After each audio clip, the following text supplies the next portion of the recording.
Hello, I'm John Boxer and Tunnel John West. I'm having the Disco Elysium adventure. And, we need to get the body down. There was two things he said I really need to do. Where am I on the map? Fisherman's Shacks. Anyway, let's talk to this guy. Container, container, I'll turn you nice and red. Container, container, put the logos on. Container, container, Hi. Evrat, he looks after everyone. Huh?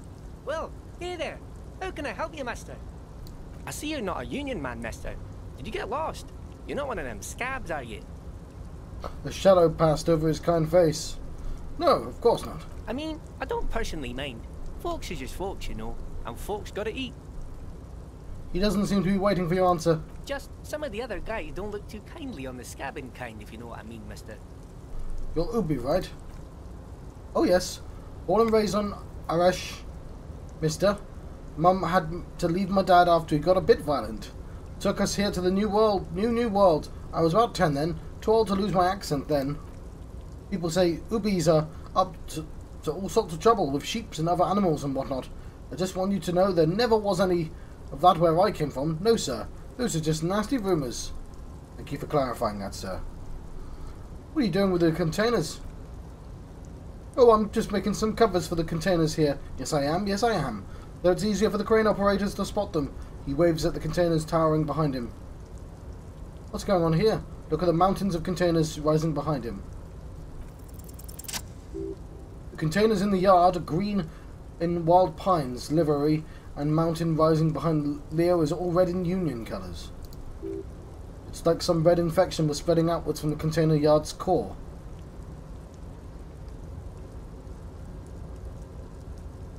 This looks like a massive redecorating operation, Kim. Yes, they're hiding it from the inside. All the red containers have the Dibardeurs Union logo on them. Leo, has anyone told you why you need to change the covers? Not really, he shrugs. Continues merrily. Mr. Everett doesn't tell me big things. Says I go and tell them to everyone. Thanks, Leo. You've been very useful. Oh, no trouble at all, mister. No trouble at all. The little guy affirms merrily. Where is everyone? The hub is empty. Oh, most of the guys are down at the gates, keeping the scabs from coming in. He leans in with a confidential look. We're on a strike. The whole union is. You don't have to work when you're on strike. Ha! We haven't worked for 2 months now. So no one is working. Not everyone is down there, of course. He chuckles. Mr. Everett is in his office, where he always is, and Jean-Luc is guarding the gate. He pauses to think. But Titus and his boys got into some drunken trouble, and Everett sent them on a nice vacation for a week or so. He stops, but seems eager to tell you more. What kind of trouble did this Titus and his friends get into? Oh, I'm not really supposed to talk about that. That's union business. He smiles and leans closer. Him and his boys stirred up something in town. Probably drank too much and got into a fight or something. I had Mr. Everett telling them to take some time off. Don't go all bad cop on this simple, friendly fellow.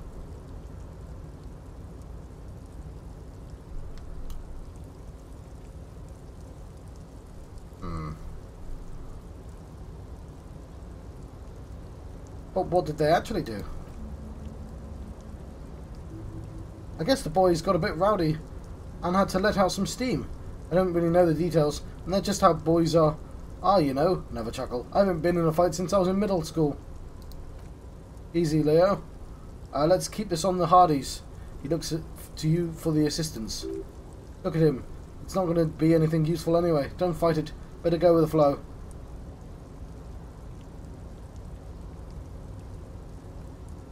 Okay, Leo, let's hear about this fight you got into. I remember. I was the runt of the class. He laughs merrily. The bigger boys always used to pick on me. You see, I had a bit of a temper back in the day. Flew off the handle like nobody's business. But Mr. Everett and his brother always came to help. Once they beat old Noel Becker so bad, he needed stitches on his head. He chuckles again. Noel never started another fight with anyone after this. Mr. Everett and Mr. Edgar, real nice guys, mister. You should talk to Mr. Everett. I'm sure you'll be good friends. He's friends with everyone around here. The little guy starts coughing.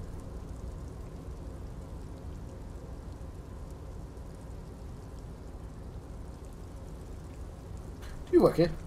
Yes, yes. Everyone needs a job, and this is mine. I'm Leonard, by the way. Leonard Belloc. Everyone calls me Leo. Little man raises his hand in a welcoming gesture.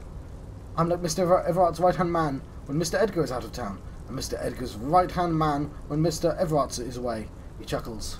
Actually, Miss Beaufort is the right-hand man, but she's a lady. Good hearty chuckle again. Who is this Miss Beaufort? The lieutenant looks up at Leo. A real pretty lady with a skin like those dough and sucre candy bars my missus likes so much. Those are real nice to suckle on once the dinner is done and me and the missus sit down beside the radio. But I can't listen to the radio all the time. There's so much to do around here, and I'm always busy keeping things running here. Yes, I am. Yes, I am. I think you're doing a pretty great job around here, Leo. Yes, this place really seems to run like clockwork. Keep it up, Leo. The lieutenant smiles at the little man. Well, thanks a lot. Coming from you, it means a lot, really. You didn't think it was possible, but the smile became even wider. Sometimes I feel like some of the guys don't really get how much I bust my ass for them here, but you guys are all right. What's in the container over there? Oh, that one. He looks at the container. That should be empty as far as I know. Lots of containers here have nothing in them. They're just waiting to be loaded up. Told you. Are you the Leo who wrote the notes to make more banners? Oh, yes, yes, he replies excitedly. I leave all kinds of notes for myself. The old head of mine ain't so good at keeping things in no more. I almost forgot about the borscht. What was that about the borscht? Oh, yes, I've been taking special whirling borscht to the men every day since the strike started. The little guy chuckles merrily. It's very, very good. Makes a man feel so warm and happy. Shakes his head with a wide smile. I feel like I could take on Mr. Renaudin's 4 dogs every time the lunch is done. How borscht, huh? Never heard of a borscht that turns little guys into dog fighters. Alcohol, however. What do you mean by taking the soup to the men? Is it for striking? Yes, yes, I'm taking it to them. The borscht keeps them happy and in fighting spirits. Makes you all warm inside. They brew it in the whirling and gags. Hold up. Who makes it at the whirling? Oh, the whirling's cook. He makes it. Them is always talking with Mr. Menanya in that weird language and speaking together. He doesn't speak what we speak. He's from Grad. Looks like the borscht is spiked. I'm going to look into it. Oh, Mr. Shaw. You do that. Yes, sir. He didn't actually understand what you meant, and now he's just nodding along. Okay, I'm off. Bye-bye now. He returns to work.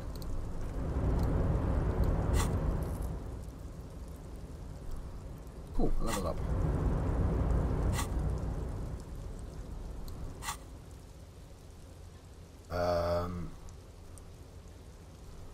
Don't think I care about that.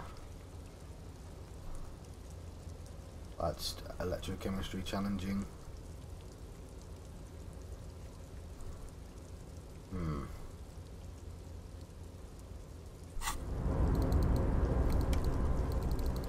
I'll come back, but I want to check to see if I spot everything this side.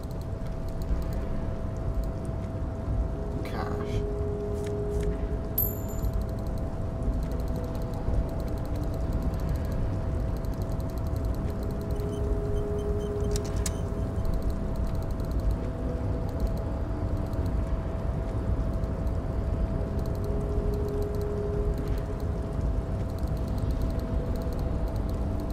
Okay, let's move that crate.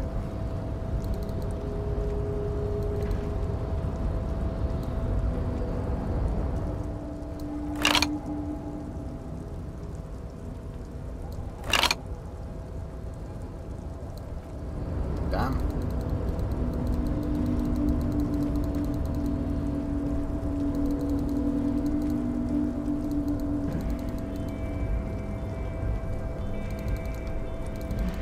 Checking this direction instead. Numerous empty bottles of Commodore Red and potent Pilsner. At least 3 packs worth of cigarette butts. The Night Watchman's booth. This is the Night Watchman's booth. The name of the door reads Rene Ardno. Kim, I'm going to take a quick look inside. Search the booth. You must. The lieutenant looks around. Please hurry, we're pretty easy to spot up here. Nothing incriminating catches your eye. The cabinets are clean and the sparse contents meticulously organised. There's a framed photograph on the table. Let's take the picture. Photo of a happy couple. It's a black and white photo of a young couple out in a street fair. The man is young, dark-skinned, and dressed in Royal Carabineers uniform. The girl is smiling playfully at the camera. Why did you take that? The lieutenant asks, glancing at the photo.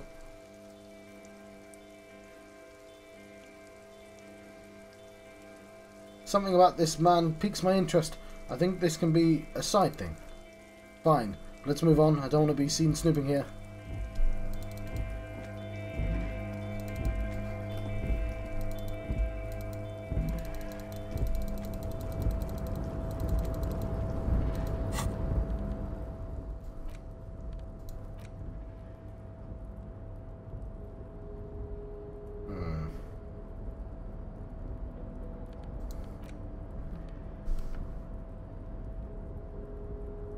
Constable's rent, all of it.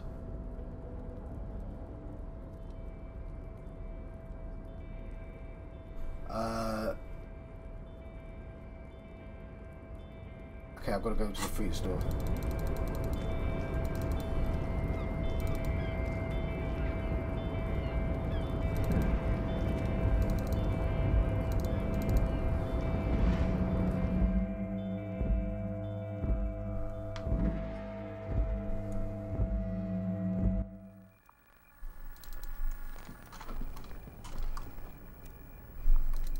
See where this goes.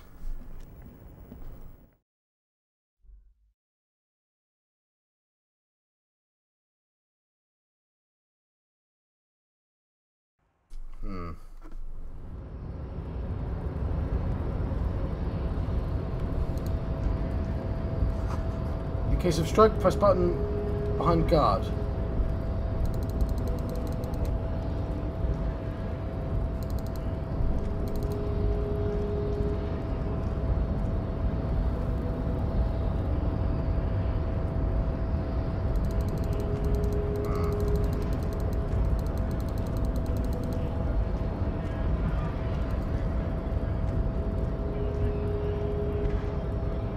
Oh, I know what this is.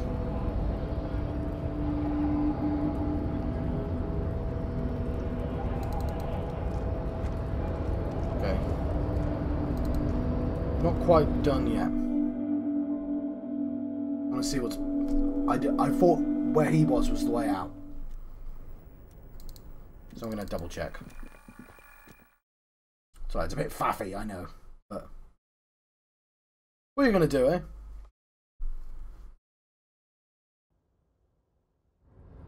So I'm going to go over there and walk all the way back.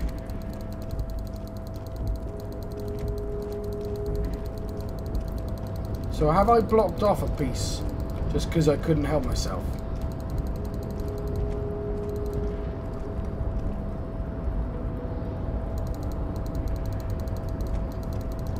Nah, I think it's fine.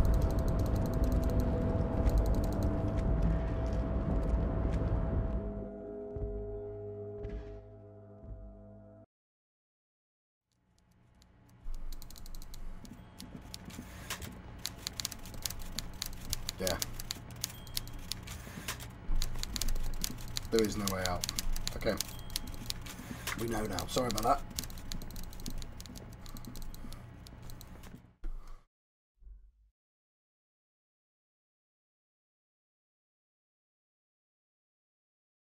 Double click to run. Space to stop.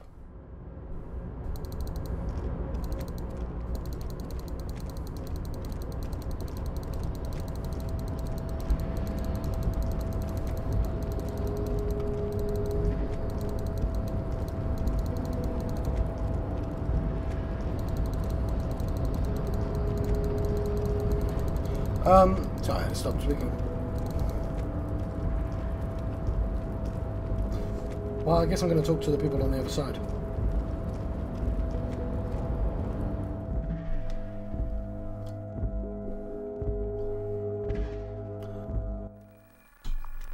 I'm sorry, I'm going to have to go back. Oh.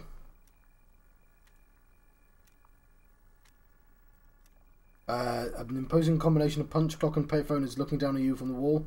A note on the side says tokens unavailable due to strike. Use change. I don't know if I need the phone, but I know somebody who does. I'm going to equip the pry bar.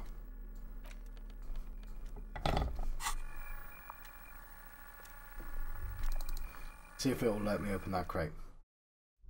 What's the chances it's going to be anything important, but... So yes, I'm faffing again with this bloody loading screen.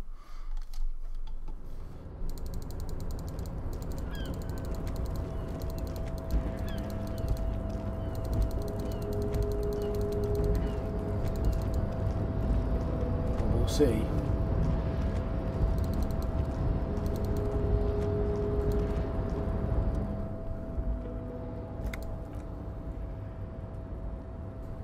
Fine.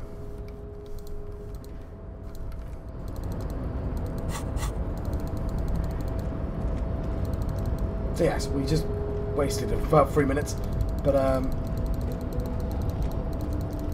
that's gaming for you. Got 2 loading screens to go.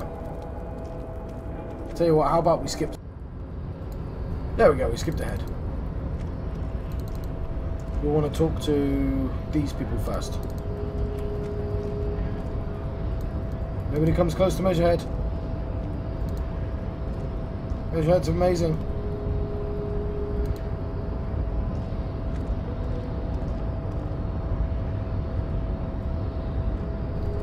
Makes all men quiver.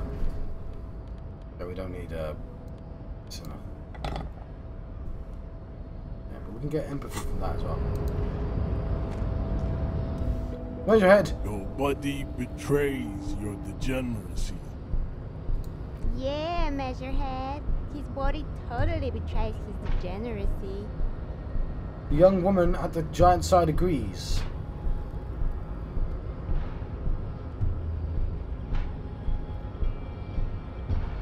What do you mean my body betrays my degeneracy?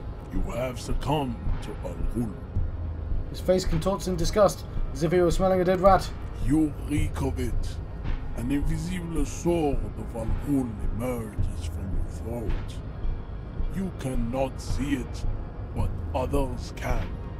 It is making the woman in my company sick.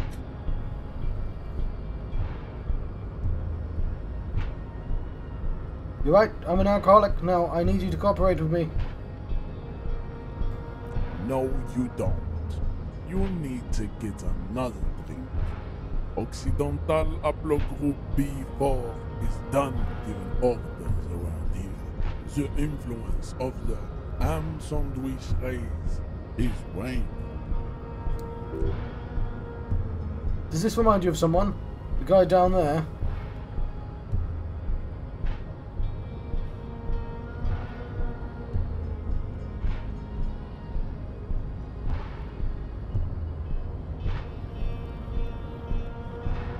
The fat racist over there, pointing to the racist lorry man. You just him after pumping some iron.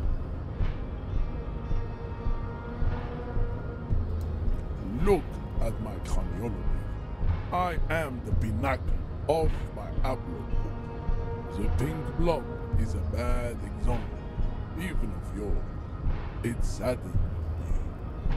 You were once a noble and powerful race. You gave the world eugenics, electricity, and powerful weapons of war like missiles and aerostatic aircraft. You made great gains in metallurgy, race theory, and statecraft. You dominated lesser cultures, like the deformed Hemians and the inexplicably potato-obsessed Quakers. But now your ascent to the genetic summit has halted. You are obsessed with sadness and with frivolous pop culture. You will be superseded.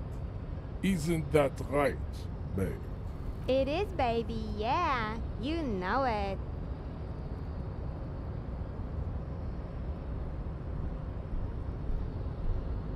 The situation is serious. Your people have probably killed a man. Well, I don't know if it's his people, but...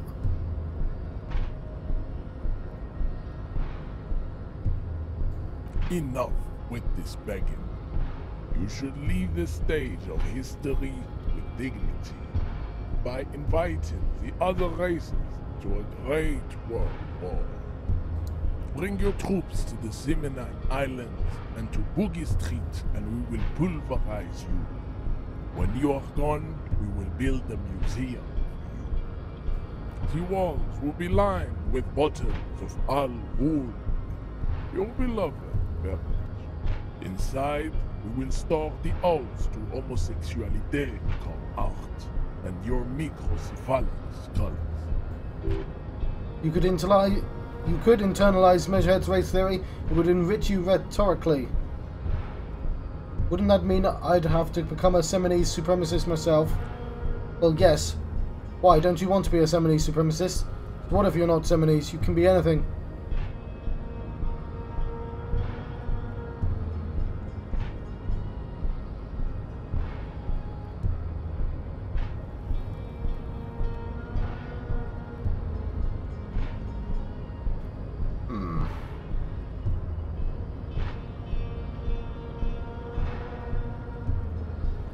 I don't want to do that. Evrart told you to help us get the body down from the tree. So it was you that surmounted the harbour wall in display of athletic prowess to reach my superior.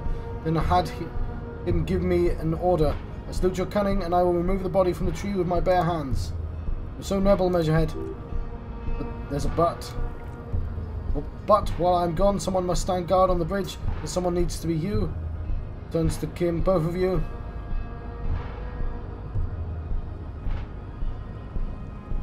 Lieutenant, what if we don't want to do that? This is an uncomfortable result of not taking it down ourselves.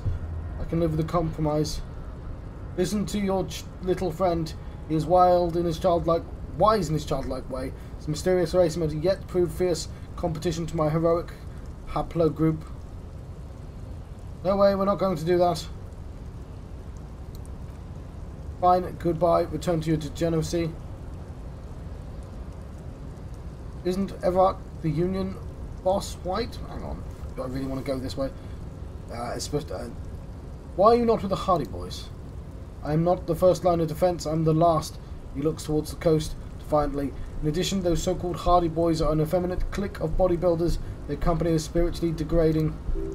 Pick up on something artificial in his tone, like he's putting on an act. This is unlike him, usually more himself. There's more to it. What have you got against them? Fine, they are recently fallen under the influence of possible sexually perverted female vagrant and a narcotics peddler. It's shameful. What do you mean? Find out for yourself, endomorphic blob. Interesting. Lieutenant takes a quick note. What are those tattoos of yours supposed to mean? Racists are generally not very good examples of their race. He gestures towards the lorryman down the street. I'm not like them. I am craniometric perfection. I've taken the trouble to permanently draw the phrenologic grid on my skull and features. This should dispel any doubt. The drawings are precise and look true to their pseudo-scientific ambitions. One thing, however, it is not entirely free of throwbacks in the phylogenetic tree. His large jaw, for example, could be a trait indicative of criminalism. Also, his earlobes could be smaller.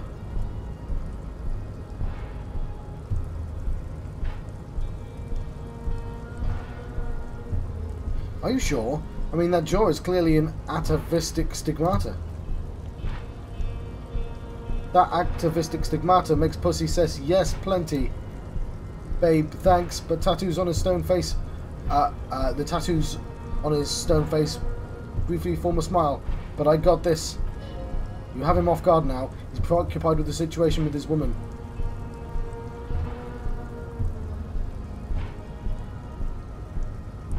Do you know anything about this mug? He doesn't. Know anything about it? Stop showing me your pathetic cup. I have no interest in it. You have nothing to do with it. Isn't Evrart, the Union boss, white? Don't be vulgar. White or not has little to do with this. The race enigma runs much deeper than that. Turns his eyes towards the harbour, seemingly bored of you. Yeah, but you still serve him. How does that factor into your life? Mr. Clare is a man of vision and means. He has the will to confront international capital, something your race, navistic communists, never did. Also, to serve is noble, it takes discipline. Your petulant individualism has only contributed to your race failure. It is lax and moronic.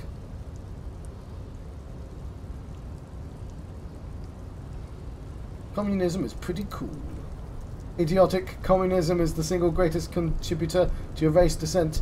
Everywhere around you, the fruits of its failure to challenge the world order, individualism, rock and roll music, sexually transmitted diseases. Above all, rampant multinational finance still reigning large. Tell me, where have you gotten your love of pathetic communism from? Leans closer. Degenerate youth culture, rock and roll music. I've gotten it from disco, actually. Offshoots of Seminoles people invented disco while having sex under the influence of cocaine. It is a shame upon my race, but what it is done.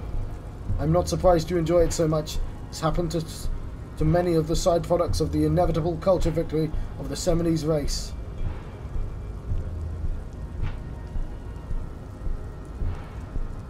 I don't really know who the Seminoles are. I've recently experienced head trauma. I can see that the Seminoles are a South Island race, haptologic group A4A, the rightful masters of the Insulan archipelago. We descend from the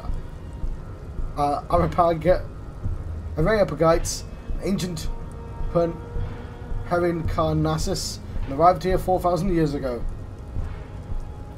We are the future. That is all you need to know. So you were born and raised on the islands before you moved to Revachol. I am a descendant of the narrow streets of Lundbjörn. I'm a descendant, full stop. The narrow streets of Lundbjörn are with me in my genetic dreams. I see young Seminoles women walk the grey mass on the Isle de Fantôme, waiting on the Immaculate Conception from the Pale.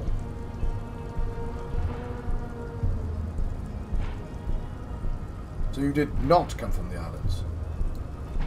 No. He cranes his head. I've heard about it on the radio. He would be appreciative if you did not further chase this line of inquire in front of the woman. So you're not really Seminoles, you're just from Revachol. I am from Curon. He changes tactics. And no, it is not just in Revachol. The city is central to the Seminoles strategy, spreading through its trade network so our culture will dominate the world. You've heard enough about our phylogenic secrets for today. You have extinction to come to terms to. Think upon it.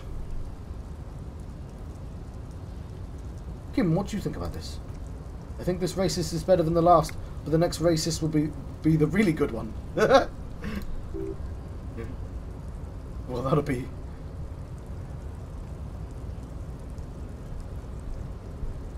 That will be our lucky racist. He will grant us 3 wishes. Your pedomorphic friend has quick wits. He leans in to inspect. A protruding occiput, an indented zygomatic bone. The lieutenant does not flinch. You should keep him close. The congenial defect of farsightedness does not render him a complete invalid. He still has the use of his mind. Right, that was very funny from Kim there.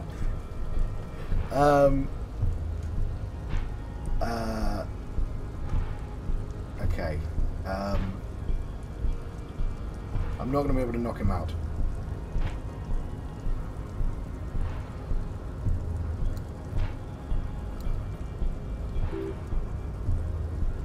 Your earlobes are too big.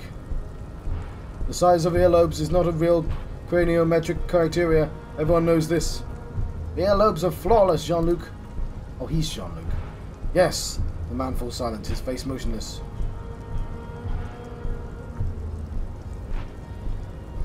You sure I'm not craniometrically superior to you? You exhibit forward projection of the jaw, indicative of schizophrenia and sexual inaccountability. From a purely aesthetic standpoint, the dimple in your jaw makes you look like a baby. This is not craniometry, just an observation. What else? It is impossible to see any more of your bone structure. It is covered in the ravages of Al Ghul. From the remainings of your features, I can see fleshy lips, baldness of the head, long arms relative to lower limbs. This leads me to conclude you are not a police officer, you are a common criminal, an offspring of murderers and sailors from Sur La Chef and Vespers, and possibly even the degenerate sheep herders of Ubi. Interesting. So one of my ancestors was Sur La Chef and the other Vesper? Your racial heritage is uninteresting. It is the same as all Rebacholians. Your parents and their parents made the decision to reproduce while under the influence of Al Ghul. That is the only reason you are here. He's right there. It's almost impossible to get it on unless you're both drunk. It's too scary when people are sober.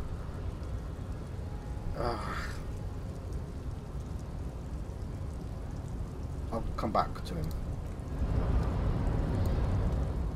As you turn, a bright light catches your eye, making you squint. Where's it coming from? From a distant sunset? A stage light? Flash photography? No one in particular? It's just what superstar law officers do. They squint at lights, and they solve shit.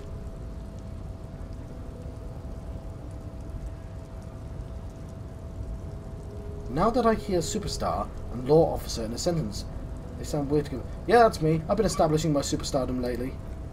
Yeah, you have. You're a big dick cop, Dick Mullen. Salam, Rocky Bar. Badass on the edge. Disco cop. Time to recede into a ludicrous fantasy world. Here we go. Camera. Lights. Wait, what was that about a ludicrous fantasy world? Yeah, you know. Beneath it is just a heartbreak and a pulmonary tract infection. Atherosclerotic disease. This is where you say, action, and reconceptualize all that. Reinvent it as the world's first celebrity police officer. This is the beginning of your legend. Fuck it! Action! Some kind of superstar. With a sudden flash, the world freezes around you, and you along with it. In an iconic monochrome solution, black silhouette against a rasterized orange world. It's on.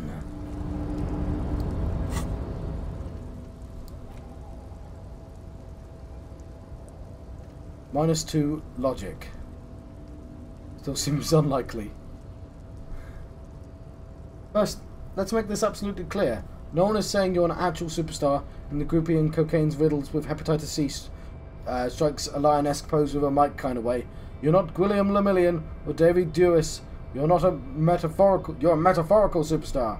You bring that rock and roll authenticity and passion to a line of work where people don't expect or want to see it. Where someone would say he doesn't belong. Law enforcement.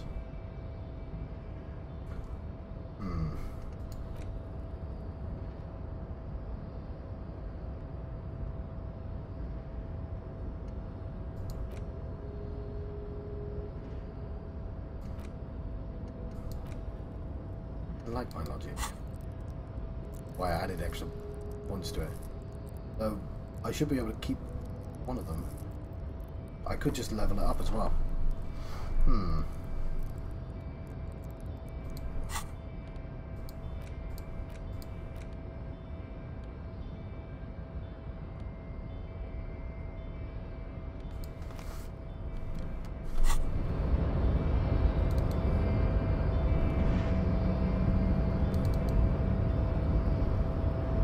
Okay, now I'll go downstairs.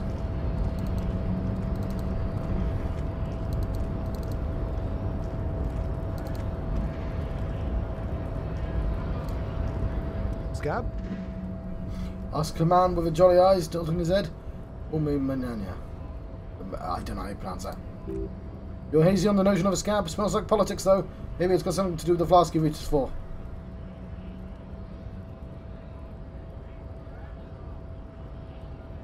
What exactly is a scab? A kind of a worm, content with mere survival.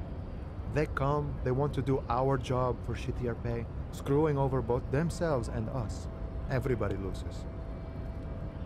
You don't seem to like them much. Gotta be bloody stupid or freaking evil to scab. Or I guess, scared maybe. But scared of what? Of who? Let's drink some cold tea. He looks at the mask, squinting his eyes as if trying to ascertain what they're scared of.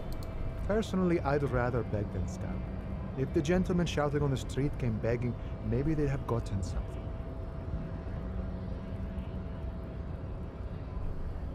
Have you tried talking to them? We've explained the matters, but they don't listen. This lot would be reasonable and go home if the big guy wasn't riling them up all the time. Yeah, he's right. With their soup. I'm not a scab, I'm a cop. Proceed. I was just messing with you. No one's ever seen a cop scab. Continue.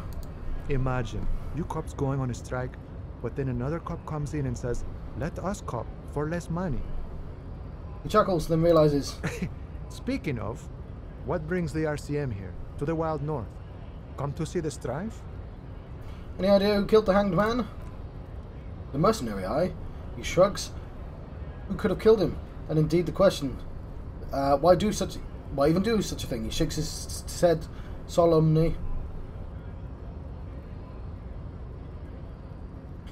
The merc was hanged with a very specific type of cargo belt, one of them used in heavy transport areas, for example, harbours. What a thought, he scoffs, looking shocked. Why would noble workers resort to such a thing unless they were pushed, of course? Pushed how?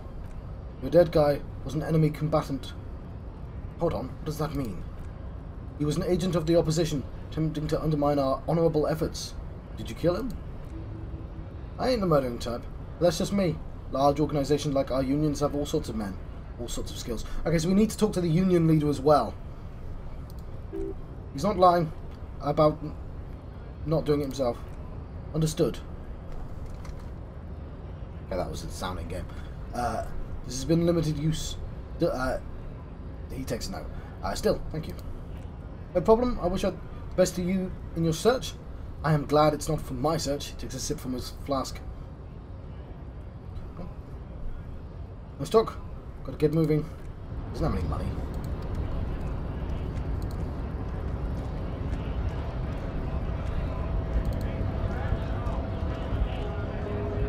Bastards! We have a right to work! The man yells towards the harbour gates. His voice is the louder of the lot, and oddly screechy for a man of his size. What's going on here? Hold up and stay frosty, everyone. Cops are here. The broad-shouldered alpha male turns to you. He's a full head taller than everyone else here. You here to fuck with us? Beat the honest worker down? Why should I? We're here to fight for a cause. Stripes usually have problems with people who have causes. Okay, then I'm thinking no. Good. We're fighting for a cause here. Right to work! Right to work! Continue. Besides, we're not that different. It helps the people see us talking. Cops and strikebreakers together. Shows authorities are on our side. Builds confidence. What kind of cause are we talking here about? Rights of people, rights of workers, to have gainful employment, to make a salary, and feed their families. Continue.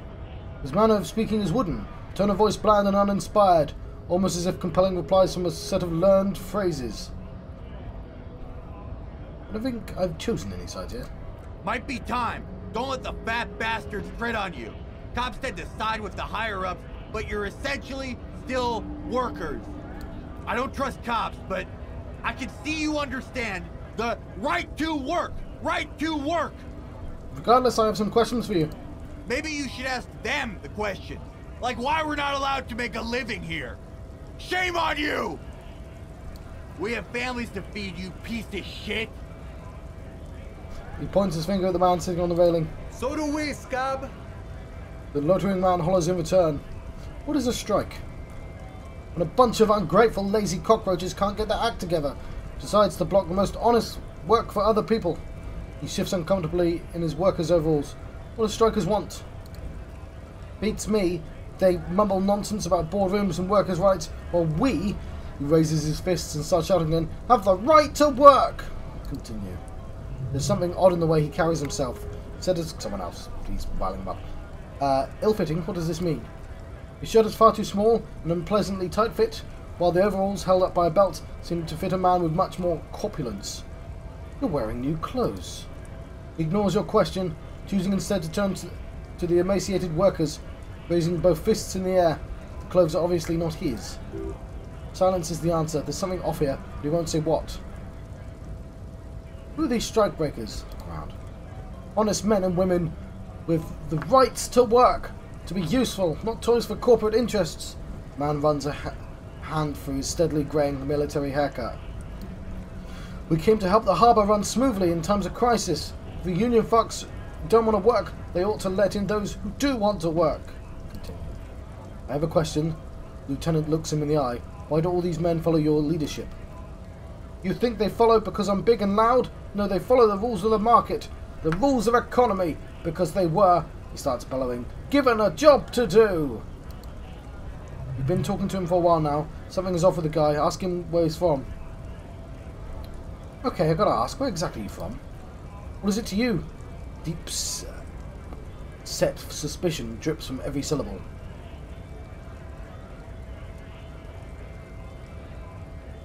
Huh. Curiosity. Routine, part of the investigation. My suspect, his eyes narrow, done no crimes, only fight for the rights of people. A drama, medium success. Every once in a while, it's like you can see glimpses of another guy under the guise of this fight over jobs. He seems a more brutal, cunning and suspicious person. Just a hunch? Maybe he might be paranoid. Already got that. I'm interested in your background. We're all workers, right? Workers stick together. Came from the eminent domain in Jamrock. Backgrounds in odd jobs, heavy lifting, cargo hauling, bouncer work. I know the drill.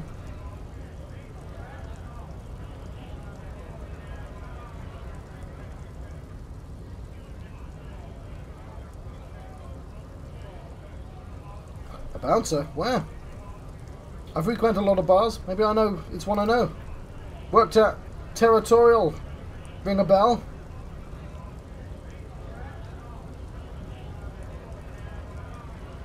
Never heard of it. Are you lying? He squints at you. That was brave. A little spark of violence gutters in his eyes, and he blinks and turns to his men. We're done here. I have a strike to break. Well, that's interesting. Right to work! Right to work! Shame on you! Excuse me, I had further inquiries. He looks annoyed. Things busy enough. You gonna waste less of my time? Maybe. What exactly is your goal here? We were promised work, he points to the gates. We'd be in there working if the bastards hadn't shut the gates. And you are unable to reach the entrance. Main gate's locked. Would take heavy ordnance to bust it open. Could try to get in through the secretary's office. He points to the stairs. Door's locked. The guard's blocking the way to the access panel. And I don't mean the scrawny mask punk either. He points to the dock worker idling on the staircase. I mean head measurer, or whatever he is. Wait. Head measurer? Yeah, that giant up there on the bridge you talked to. Head measurer. He's called Measurehead. Won't let the workers by. The access panel is right behind him. How bad could one guy be? You seem capable. Bad? The man glares at you. Standing on a narrow bridge. He's got a strategically advantageous position. And he's trained. I don't know how Union is trained a killer up there. But that one's no joke. My men are tired and hungry. They're workers, not fighters. Yeah, I'm confused about this Union business, but... because Measurehead somehow takes orders from the boss? Still? Have you considered storming in, like all of you? Why don't you just talk to them? Like civilized folks, you mean? The man rubs his chin. These native fucks don't understand civilized. It would be better for the neighborhood if you went home. At least for now, if you can't get in anyway. No, they'll give up eventually, or get drunk, leave the button unguarded, then we charge. The man rubs his jaw, a perfect lightly bearded square wedge. Who are all these strike breakers?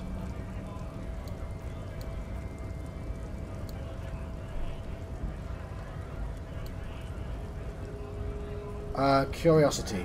I thought you looked real familiar for a second there. No, I don't think we've met before. His eyes narrow with mistrust. Came to help out the people. Every once in a while... I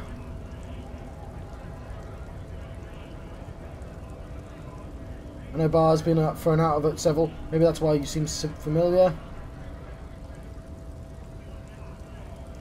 Yeah, I think I've been there. Aha, was a long time ago. Man's quickly losing interest. Okay. Let's get our money.